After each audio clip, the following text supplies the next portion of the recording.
18 number কোৱেশ্চনটো আকৌ ট্ৰায়াঙ্গুলাৰ হৈ গ'ল অকমান ইজি কোৱেশ্চন চাব লাগি আছে ট্ৰায়াঙ্গল ABC আৰু PQR দিয়া আছে ট্ৰায়াঙ্গল ABC আৰু ট্ৰায়াঙ্গল PQR এবাৰ খালি আমাৰ দিয়া নাই যে সিমিলাৰ বুলি কি দি থোৱা আছে যে given AB by BC is equal to PQ by QR কথাটো হ'ল যেতিয়া মন কৰিব লাগে আমি জেনেৰেলি কি কৰো সিমিলাৰিটি দেখাবলৈ হলে ইয়াৰ এটা সাইড লো ইয়াৰ এটা সাইড লো আকৌ এটা সাইড লো আকৌ এটা সাইড লো কি কথা এটা এবাৰ AB by BC ও একটা ট্ৰায়াঙ্গুলাৰ সাইড গিটা এনেকে দিছাচোন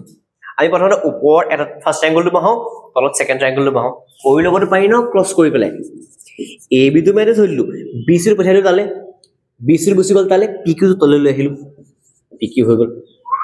BC ওপৰলৈ গৈছিল ন BC by QR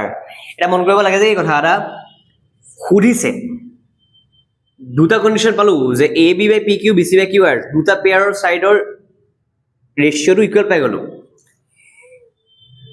মনত পেলাব লাগে ট্রায়াঙ্গুলার সিমিলারিটি এটা খুঁজে যাচ্ছে when the triangle will be similar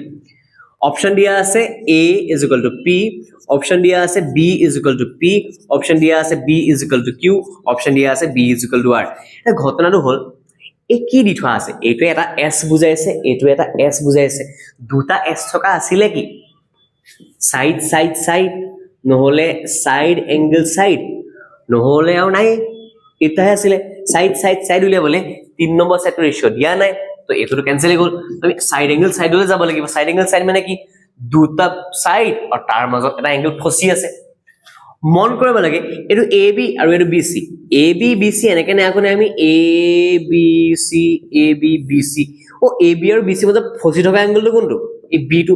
same আখৰটো বুলি চালি গম পাই যাম B টো এই PQ আৰু Q ৰ মাজত ফসি থকা এঙ্গেলটো কোনটো Q that means answer to hobo angle B is equal to angle Q that is it